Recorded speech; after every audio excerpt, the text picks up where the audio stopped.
SV6 news కు స్వాగతం. ముందుగా హెడ్లైన్స్. గణతంత్ర దినోత్సవం ఆ రోజు నిర్వహించే కార్యక్రమాలు. రాజంపేటలో పోస్టల్ శాఖ నిర్లక్ష్యం, శిథిలమైన భవనంలో కుప్పలుగా ఆధార్ కార్డులు. దావోస్ టూర్, కీలక ఒప్పందాలు, లక్షల కోట్లలో పెట్టుబడులు. రేవంత్ రెడ్డి. లోకేష్ కు శుభాకాంక్షల వెలువ. గణతంత్ర దినోత్సవ వేడుకలకు దేశ రాజధాని ఢిల్లీ ముస్తాబవుతుంది. జనవరి 20న రిపబ్లిక్ డే వేడుకలు నిర్వహించేందుకు కేంద్ర ప్రభుత్వం ముమ్మర ఏర్పాట్లు చేస్తుంది.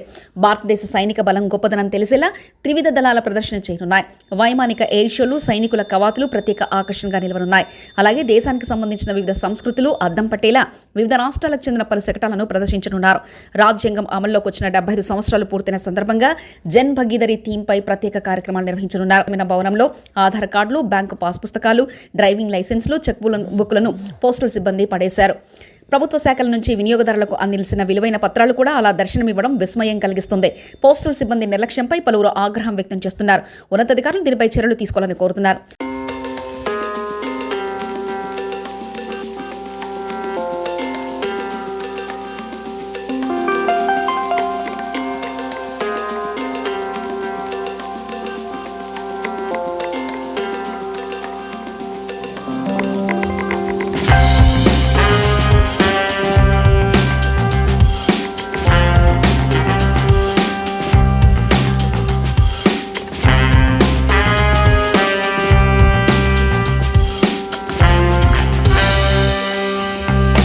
మేఘా కృష్ణారెడ్డి కాంగ్రెస్ పార్టీకి బ్రాండ్ల ద్వారా 100 కోట్లు లెక్కలేనని బ్లాక్ మనీ ఇస్తున్నాడు. రేవంత్ రెడ్డి ప్రతిపక్షంలో ఉన్నప్పుడు మేఘా కృష్ణారెడ్డిని తిట్టి ఇప్పుడు అదే మేఘా కృష్ణారెడ్డికి ప్రాజెక్టులు ఎలా ఇచ్చారు? కామేశ్వరం విషయంలో రోజు తిట్టే సీఎం రేవంత్ రెడ్డి, మంత్రులు కోమటిరెడ్డి వెంకటరెడ్డి, ఉత్తమ్ కుమార్ రెడ్డికి 15,000 కోట్ల ప్రాజెక్టులు ఎలా ఇచ్చారు? మన కాంగ్రెస్ పార్టీ గెలవడానికి 4,000 కోట్లు ఖర్చయింది. ఆ డబ్బులు ఎక్కడి నుంచి వచ్చాయో త్వరలో అన్ని ఆధారాలతో మీ ముందు పెడతానంటూ కేఏ పాల్ వ్యాఖ్యానించారు.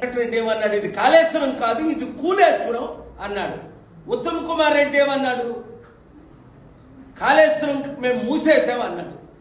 ఓకే, మరి అలాంటి కాళేశ్వరం మెగా కృష్ణారెడ్డికి 15,000 కోట్ల ప్రాజెక్టు, 3 ప్రాజెక్టులు రేవంత్ రెడ్డి నిన్న ఎందుకు కాంట్రాక్ట్ సైన్ చేశాడు? 1,10,000 కోట్ల అవినీతి జరిగింది, 48,000 కోట్లు కనిపించట్లేదు.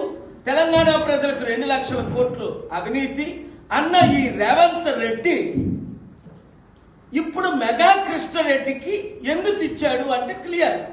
కాంగ్రెస్ పార్టీకి మెగా కృష్ణారెడ్డి ఎన్ని వందల కోట్లు బాండ్ల ద్వారా, మరి బ్లాక్ మనీ ఎంత ఇస్తున్నాడో లెక్కే లేదు. ఎందుకంటే కాంగ్రెస్ పార్టీ గెలాలంటే మొన్న 4,000 కోట్లు ఖర్చు అయిందట. ఈ 4,000 కోట్లు ఎవరిస్తున్నారు? ఇదన్నీ డీటెయిల్స్తో అతి త్వరలో మీ ముందుకు నేను వస్తాను. నాకు నిన్న బెదిరింపు కాదు, మేము పెట్టింది ఫేస్బుక్లో నుంచి తీసేమని, మెగా కృష్ణారెడ్డి గురించి మేము చేసి తీసేమని.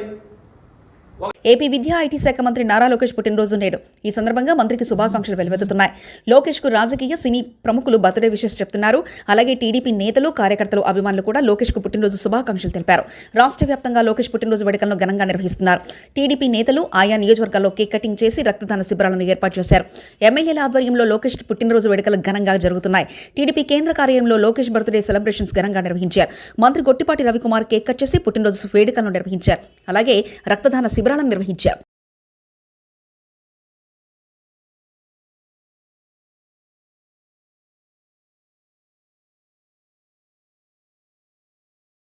తెలంగాణ ముఖ్యమంత్రి రేవంత్ రెడ్డి దావోస్ పర్యటన విజయవంతంగా పూర్తయింది.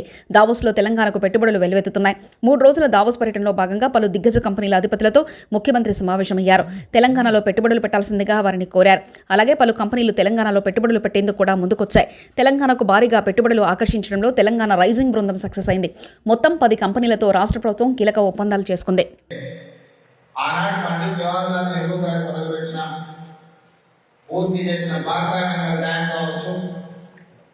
నాగార్జున సాగర్ డ్యామ్ కావచ్చు, శ్రీశైలం డ్యామ్ కావచ్చు, ఎస్ఆర్ఎస్పీ కావచ్చు. ఆనాటి దేశ ప్రధానమంత్రి ఫ్లోరైడ్ బాధిత నల్గొండ జిల్లా గురించి ఆలోచన చేసి నాగార్జున సాగర్ డ్యామ్ కట్టింది. ఎడారిగా మాత్రం పాలమూరు జిల్లాలను దృష్టిలో పెట్టుకొని రాయలసీమ జిల్లాలను దృష్టిలో పెట్టుకొని శ్రీశైలం ప్రాజెక్టును పెట్టడం జరిగింది. ఉత్తర తెలంగాణ పాడి పంటలతో పచ్చని పైర్లతో ఉండాలి అంటే శ్రీరామ్ సాగర్ ప్రాజెక్టు కట్టాలి అని ఆనాడు పండిట్ జవహర్లాల్ నెహ్రూ గారు మన తెలంగాణలో ప్రాజెక్టులు పునాదురాయి వేయడం జరిగింది. ఆ ప్రాజెక్టులో ఈరోజు తెలంగాణ రాష్ట్రంలో పండుతున్న పంటలకు ఈనాటికి ఆ ప్రాజెక్టుల మీదనే మన వ్యవసాయం ఆధారపడ్డది. కొత్తగా మొదలుపెట్టిన ప్రాజెక్టుల గురించి నేను చెప్పవలసిన అవసరం లేదు, కానీ కట్టడం కూడడం అంతా కూడా 3 ఏళ్ళలో గడిపోయింది. ఆదేశం 1,00,000 కోట్లు ఖర్చు అయింది. కట్టడం కూడడం ఒకరి నాయకత్వంలోనే జరిగిపోయింది. కానీ పండిట్ జవహర్లాల్ నెహ్రూ గారు పెట్టిన నాగార్జున సాగర్, శ్రీశైలం, శ్రీరామ్ సాగర్ లాంటి ప్రాజెక్టు ఎన్ని ప్రకృతి వైపరీత్యాలు వచ్చినా తట్టుకొని నిలబడి ఈనాడు సాగునీటిని కాకుండా విద్యుత్ రంగంలో కూడా మన బలమైన రాష్ట్రాన్ని నిలబెట్టడానికి ఉపయోగపడింది. అదేవిధంగా శ్రీమతి ఇందిరాగాంధీ గారు తీసుకొచ్చిన revolutionary reforms, agriculture ceiling act, రాజభరణాల రద్దు, బ్యాంకుల జాతీయకరణ, ఇలాంటి ఎన్నో గొప్ప నిర్ణయాలు చేపట్టి ఈ ఒకనాడు శ్రీమంతులకు, రాజులకు, రాజ్యాలు ఉన్న వాళ్ళకే బ్యాంకులు ఉంటాయి. అత్యంత నిరుపేద కూడా బ్యాంకులో ఖాతా తెరవచ్చు, బ్యాంకులో డిపాజిట్ పెట్టవచ్చు, ఆ బ్యాంక్ నుంచి రుణాలు పొందవచ్చు అనే విధానాన్ని శ్రీమతి ఇందిరాగాంధీ గారు మన దేశానికి ఇవ్వడం జరిగింది. ఎన్నో రకాల మార్పులు బలమైన నాయకత్వం ఉన్న శ్రీమతి ఇందిరాగాంధీ గారికి ఇచ్చింది. అదేవిధంగా వారి తర్వాత వచ్చిన రాజీవ్ గాంధీ గారు ఈ దేశం ప్రపంచ దేశాలతో పోటీ పడాలి అంటే ఎడ్యుకేషన్ అండ్ ఇరిగేషన్ కాదు, సాంకేతిక విప్లవం రావాలి అని మన దేశాన్ని కంప్యూటర్కి పరిచయం చేయడం జరిగింది. ఈరోజు సాంకేతిక నిపుణులు ప్రపంచంలోనే ఐటీ ఇండస్ట్రీని మనం శాసించగలుగుతున్నాం అంటే మన దేశానికి రాజీవ్ గాంధీ గారి కంప్యూటర్ని పరిచయం చేసింది. ఇదే కాదు, ఈరోజు మన దేశంలో, మన రాష్ట్రంలో, మన గ్రామాలలో, మన తండాలలో, మన గూడాలలో ఆడపిల్లల చేతుల్లో కూడా ఐఫోన్ వచ్చింది. ఈ ఐటీ విప్లవం, ఈ టెలికాం విప్లవం, శామ్ పిట్రోడా గారు ఈ దేశం అభివృద్ధి పదం వైపు నడవాలి అంటే సాంకేతిక విప్లవం రావాలి, అందులో టెలికాం రంగాన్ని లిబరలైజ్ చేయాలి అని ఈ రోజు మన దేశానికి ఆ టెలికాం. ఫిబ్రవరి 5న ఫీజుల ఫోరు నిర్వహించినట్లు వైఎస్ఆర్సీపీ ఎమ్మెల్సీ వీళ్ల అలిపిరెడ్డి తెలిపారు. గురువారం ఆయన మీడియా సమావేశంలో మాట్లాడుతూ అన్ని జిల్లా కేంద్రాల్లో ఈ ఫీజు పోరు చేస్తామని, విద్యార్థులు వారి తల్లిదండ్రులతో కలిసి ఈ కార్యక్రమం నిర్వహిస్తామని వెల్లడించారు. చంద్రబాబు పేద విద్యార్థుల విజ్ఞతను కలిగిస్తున్నాయని, ఫీజు రియంబర్స్మెంట్స్ నిధులు విడుదల చేయకుండా వేధిస్తున్నారని ఆపిరెడ్డి ఆరోపించారు. చంద్రబాబు నాయుడు ప్రభుత్వం పేద విద్యార్థులకు సంబంధించినటువంటి ఫీజు రియంబర్స్మెంట్ నిధుల్ని విడుదల చేయకుండా ఇవాళ చదువుతున్నటువంటి విద్యార్థులందరూ కూడా విద్యకు దూరం అవుతున్నటువంటి పరిస్థితులు అనేక జిల్లాల్లో ఇవాళ చూస్తూ ఉన్నాం. చదువుని అర్ధాంతరంగా ఆపుకొని, ఎందుకంటే కాలేజీల్లో ఫీజులు కట్టకపోతే కాలేజీలకి రానినటువంటి పరిస్థితులు, చదువుకున్నటువంటి విద్యార్థులకు సంబంధించి కూడా పరీక్షల్లో పాస్ అయినప్పుడు కూడా వాళ్ళకి కావాల్సినటువంటి సర్టిఫికెట్స్ ఫీజు కట్టలేదని సాగు అడ్డుగా పెట్టుకొని ప్రైవేటు యాజమాన్యాలు ఇవాళ వాళ్ళకు సంబంధించినటువంటి సర్టిఫికెట్స్ ఇవ్వనటువంటి పరిస్థితుల్లో రాష్ట్రంలో వేలాది మంది చదువుని అర్ధంతరంగా మానుకొని ఓ పక్క కూలీ పనులకో, వ్యవసాయ పనులకో, లేకపోతే చిన్న చిన్న ఉద్యోగాలలో ఇవాళ వాటి కోసం తాపత్రపడి ముందుకు సాగుతున్నటువంటి దౌర్భాగ్యమైనటువంటి పరిస్థితులు ఇవాళ రాష్ట్రంలో చూస్తా ఉన్నాం. నిజంగా చంద్రబాబు నాయుడు గారు సూటిగా అడగదలుచుకున్నా, ఇవాళ రాష్ట్రంలో ప్రజలు మీకు అధికారం అప్పుచెప్పారు. అప్పుచెప్పినటువంటి అధికారాన్ని అప్పుచెప్పినటువంటి పరిస్థితుల్లో ఇవాళ ఈ రాష్ట్రంలో మీరు పేద ప్రజలకు సంబంధించి, ముఖ్యంగా పేద విద్యార్థులకు సంబంధించినటువంటి అంశాలపై ప్రత్యేకమైనటువంటి దృష్టి సారించాలా. ఎందుకంటే మీరు చెప్పే మాటలు ఆ విధంగా ఉన్నాయి. మీరేం చెప్తా ఉన్నారు? దేశ విదేశాలకు సంబంధించి అనేకమైనటువంటి సంస్కరణలు తీసుకొస్తామని చెప్తా ఉన్నారు. ఈ సంస్కరణ తేవటం దేవుడు మాట ఎరుగు. ఇవాళ చదువుకున్నటువంటి విద్యార్థులకు ఫీజు రియంబర్స్మెంట్ విడుదల చేసే ప్రక్రియకి శ్రీకారం చుట్టాలని చెప్పి నేను కోరుతా ఉన్నా. ఎందుకనో చాలా దురదృష్టకరమైనటువంటి పరిస్థితి. చంద్రబాబు నాయుడు గారు ఎప్పుడు ముఖ్యమంత్రిగా పనిచేసినప్పటికి కూడా 2004 పూర్వం 9 సంవత్సరాలు ఈ రాష్ట్రంలో ముఖ్యమంత్రిగా పరిపాలన చేశాడు.